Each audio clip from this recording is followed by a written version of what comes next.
ঢাকা বিশ্ববিদ্যালয়ের চারুকলা অনুষদে আনন্দ শোভাযাত্রা উদযাপনের জন্য বানানো দুটি মোটিফ ফ্যাসিবাদের মুখাকৃত ও শান্তির পায়রা আগুনে পুড়ে গেছে। তবে কিভাবে পুড়েছে সে বিষয়ে এখনো কিছু জানা যায়নি। শনিবার সকালে ঢাবির চারুকলা অনুষদে সরেজমিনে গিয়ে দেখা যায় মোটিফগুলো আগুনে পুড়ে ছাই হয়ে গেছে। চারুকলা অনুষদে যেখানে মোটিফ তৈরির কাজ চলছিল সেখানে আগুন লেগে এগুলো পুড়ে গেছে বলে জানা যায়। আগুনে দানবীয় ফ্যাসিবাদী মুখাকৃত মোটিফটি পুরোপুরি পুড়ে গেছে। শান্তির পায়রার মোটিফটিও আংশিক পুড়ে গেছে। আগুন লাগার এই ঘটনাটি পরিকল্পিত হতে পারে বলে ধারণা করছে ঢাকা বিশ্ববিদ্যালয়ের সহকারী প্রক্টর রফিকুল ইসলাম। এদিকে এই ঘটনায় সামাজিক যোগাযোগ মাধ্যমে নিজের প্রতিক্রিয়া জানিয়েছে অন্তর্বর্তীকালীন সরকারের প্রধান উপদেষ্টা মোস্তফা সরোয়ার ফারুকী।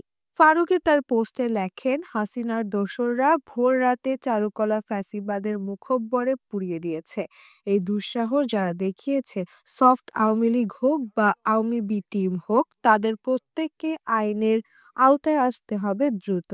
এই শোভাযাত্রা থামানোর চেষ্টা আওয়ামী লীগের হয়ে যারা কাজ করছে, আমরা শুধু তাদেরকেই আইনের আওতায় আনবো তা না, আমরা নিশ্চিত করতে চাই এবারের শোভাযাত্রা যেন আরো বেশি তাৎপর্যপূর্ণ হয়।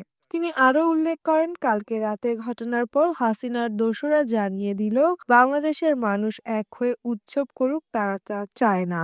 আমরা এখন আরও বেশি করে ডিটারমাইন্ড এবং আরও বেশি সংখ্যায় অংশ নেব। সাইমা শারমিন হক, ঢাকা ট্রিবিউন।